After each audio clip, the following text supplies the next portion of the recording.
Let's get Lindsey Williams. Pastor Williams, of course, 30 years ago, worked with the heads of several major oil companies as their official chaplain in the board meetings and exposed with his bestseller, the Energy Non-Crisis book, that they have more oil than Saudi Arabia on tap in just several fields in Alaska. And then over the years, we've now been able to release the oil exec, the head of operations for Atlantic Richfield. The other one was an actual CEO of another big company. We haven't released his name, but the other fellow, of course, was Mr. Fromm, died in December of cancer, and told Lindsey what was going to be coming up in the future, everything that's now happening. The other oil exec mirroring what he's told him. Lindsey, if you want to comment on the birth certificate, that's fine, but in limited time, you called it here 3 months ago, and then again a month ago. You said the Middle East, the crisis is on over there. Look for the Suez Canal to get shut down. I remember you saying that from your sources. Then you said look to China after that. You talked about oil, said the next 6 months will go to 150. Then after that, maybe even 200. We'll get Bob's take on this as well. But from everything you've been told, you say it ties into that from your sources. Break it down for us.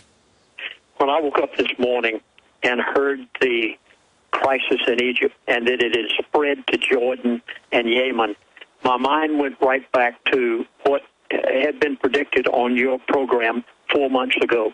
I had been told by the elitist of the world, and prior to Mr. Fromm's passing away, he had told me that they were going to have a crisis, or wanted a crisis in the Middle East. And here we are exactly, Alex, 4 months later, just as this gentleman told me, with a crisis now developing in Egypt and Jordan and Yemen, and the Suez Canal, 30% of the world's oil travels through that canal on any given day. If this spills over into the Suez, we will have $4 to $5 a gallon gasoline at the gas pump overnight. And, Alex, every bit of this, and I say this by the providence of God, because there's no way in the world that I, as a little ordinary everyday guy, could have ever known any of this had it not been told me by the elitist of the world and, of course, by Mr. Fromm before he passed away. And, Bob Chapman, I'm so glad you're on the program today, because I remember so well back 2.5 years ago. It was on a Friday, just like this, and you and I were on Alex's program together, and I had warned Alex that I had something so bizarre that it would shake the world.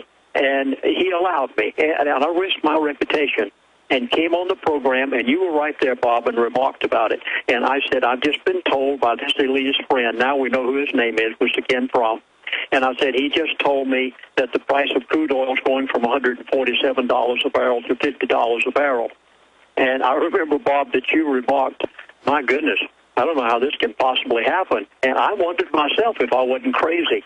But I said it, and exactly 3 months later, Alex, just as this gentleman had told me, Mr. Fromm, it took place. In fact, it went to $34 a barrel. And he said at the same time, he said the price of crude oil is going to stay between $50 and $70 a barrel for 2.5 years. Now, Alex, I got to go back to this because of the fact that if everything he said has happened in the past has happened, then everything he says is going to happen in the future is going to happen too. And I'm going to enumerate all of them for you as fast as I can possibly talk it here. And he said 2.5 years crude oil will stay there, and it did, Alex, almost to the month. 2.5 years crude oil has stayed where he said it was going to stay. And then I came on your program a few weeks ago, and I said, it's over. The price of crude oil is going back up to $150 to $200 a barrel. Folks, mark my words. I was told by Mr. Fromm before he passed away where it was going.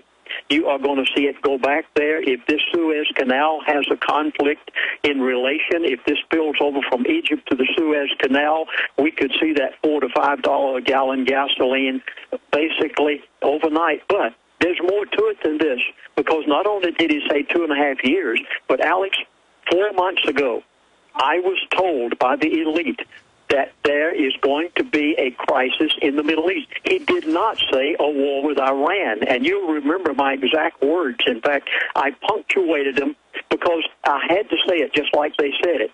There is going to be a crisis in the Middle East, and I've been sitting back wondering every day, when it would pop up and where it would start. And I woke up this morning and heard that it had happened in Egypt and Jordan, spilling over into Yemen, that Mubarak's son had fled the country of Egypt. And, Alex, exactly like this man said it was going to happen, it has happened. Okay, now let's go back, though, and then I want to get Bob's on your program. Let's go back, and I want to get Bob Chapman's take on all this and his comment, but specifically more of what he told you about the Middle East, because I'm going from memory back in October and November and December, but I remember you talking about Suez Canal, unrest, Iran's back on the burner. But that would mean that the globalists had implemented this in some way. Why would they want this? I mean, specifically, what did he say, and what did the other Mr. X say? Lindsey? All the riots that are taking place and how it was all brought about by the monetary crisis that's happening over there. The CIA's hand is all over this. And remember, I've tried my best to say this to your audience as many times as I can. There positively is a group of people on the face of the earth who control the world. They tell the president what to do. They dictate to Congress what bills to pass. Everything you have ever said over your program, Alex, about these people, I've verified it by actually having lived with them for 3 years, and now we're seeing it take place right in front of our eyes. Bob Chapman, your take on this, or questions for Lindsey? Well, before Lindsey said the last minute or two, my question was going to be, well, did they predict that this was going to happen because of financial reasons or the price of food and semi-starvation, we'll call it? But now Lindsey said that the actions that you're seeing, I guess, in Tunisia as well as Egypt, had been planned that way. Is that right, Lindsey? That is correct. I was told this, and I came on the Alex Jones show. And, okay, let me go back a ways. Alex, you remember back about 2 years ago, we had all of our forces over there ready to, around Iran, Navy, Army, Air and you Force, said they're not everybody. going to attack, but, yeah. Yeah, and we were all saying we were ready for a crisis in Iran. And I said, I went to Mr. Fromm, and I said, we're going to have a crisis with Iran. Now, this was 2 years ago. And you remember saying, I said this right on your program, Alex, and Mr. Fromm just laughed on the radio, on the phone, and he said, no, Chaplain, we are not going to have a crisis with Iran for 2.5 years. And then I remember that Dr. Stan called me back about 6 months ago and said, Lindsey, it looks like we're fixing to have a crisis with Iran. And I went to my elitist friends, and they said, no, it's not time yet. And then I came on your show 4 months ago, and I said, I have just been told that they have said we want a crisis in the Middle East. Alex, that's exactly No, you did say that. on. It's on record. But all I'm saying is, obviously they know if the IMF orders Egypt and Tunisia and others to cut the food stamps, and the people are on $2 a day on average, or half the population's at $2 or below, that they know it's going to cause that crisis. But my question is, why would they want rebellion all over the Arab world with more pro-Muslim type groups that are seen as extremists coming to power? Is that a problem, reaction, solution? I mean, specifically. They wanted this crisis right now in order to distract attention away from many things that are going on. And you'll remember also that I said on your show about 3 months ago, after I had talked with this other gentleman who gives me information, he had said, Chaplain, don't pay any attention to what happens in North and South Korea. Don't pay any attention to this crisis in the Middle East. He said it is only a method of distracting people's attention away from some main issues. And so that was the reason this is taking place over there right now. They created it. Okay, Bob Chapman, what's your take on what Lindsey's... I think, Alex, too, the natural recipient of all of these problems is going to be Israel. How is that?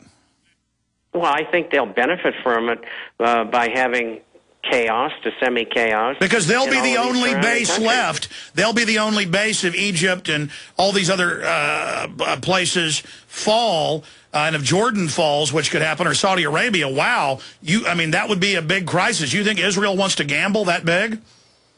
I don't think they directly have anything to do with it, or at least I don't know that.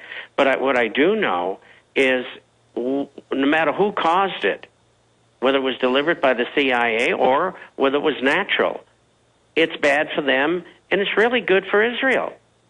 There's no question. It's just the facts. I mean, if you get turmoil in the other places that these people don't like you, well, that's good. They won't be bothering you. Amazing. Lindsey, your take on that angle? The only thing I know is, Alex, I was told 4 months ago, and I came on your program and said it, they want a crisis in the Middle East. Now, Bob Chapman, you would know much more, being the insider that you are, as to why they would want it and what their benefit would be. All I knew was that they were going to have it, and if this man was right about these things in the past, please, I beg of you, I plead with you, I cry out on this program and beg of you to listen to me.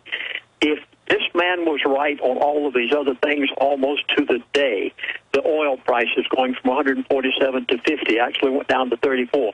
2.5 years before the price will start up again. It started up exactly 2.5 years later. The crisis in the Middle East, they said, in 4 months. Now, if all of that took place exactly as the elite have it planned behind closed doors, and Mr. Fromm told me before he passed away, please listen to what's going to happen now. He said the dollar will be dead by the end of 2012. Now, if you if you don't want to pay attention to me or you don't want to listen to Mr. Fromm before he passed away, just read what Richard Russell wrote this past week. He's the lion of Wall Street and newsletter writers. He said everything that Mr. Fromm has told me for the past 2 years. Again, I was told there's not going to be any shortage of food on the grocery store shelves, but you probably will go hungry because you won't have the money to be able to buy it. Folks, please, I beg of you to listen to this for the sake of your dinner table. Again, he said, if it's written on a piece of paper, it's worth the paper it's written on. And so my friends called me in the past week, and they said, oh, Chaplain, you were wrong. The price of gold is going down now, and the price of silver is going down. I think we better sell. I said, don't do it. I said, please, don't do it. But, Lindsey, if you look at the 11 or 10-year graph, it's going straight up. They always have these manipulations down. Overall, I know who the other living executive is, former CEO of a big three oil company, even more high-powered than Ken Fromm, head of operations for Atlantic Richfield, who you on record worked with for many years. Just all very, very bizarre, but we can see where this is all going. What's your view, just analyzing all the economic data? Where do you see the dollar at the end of 2012, Bob Chapman? Well, if it's against other currencies, first of all, I think that there's a good chance that Ireland, in the election that's coming up next month, will get rid of the party that they've got. And the party that's coming in, they don't like the banks at all. Many of them are ex-IRA people, and I think they probably will renege. They will default on their debt, and I think they should, quite frankly. Which is admitted. It's not their debt. I mean, that's admitted. Right. It belongs to the people who own the banks. That happens to be the Queen of England, the Queen of Holland, the Rothschilds, etc. And if that happens, they'll drop out of the euro, and they'll go back to the punt. They'll leave the Eurozone, might even leave the EU.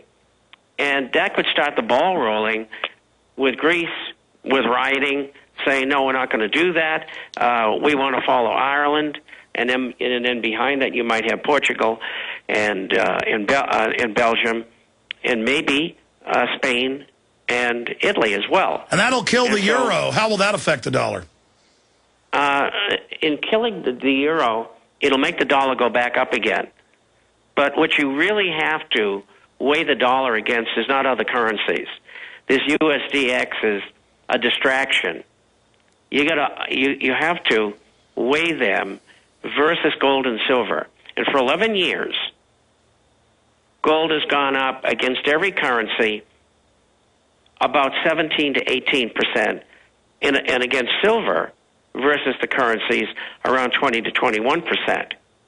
And that's the real guidepost, the real mark, not currency to currency. Same thing with oil. Oil overall is going way up. And I want to come back and talk to both of you about what $150 barrel oil will do to this economy and the world economy on the other side with Bob Chapman and Lindsey Williams. We'll go about 5 minutes into overdrive, and both of you can do that, maybe even a little bit more. Today, our websites are prisonplanet.tv and Infowars.com. Stay with us.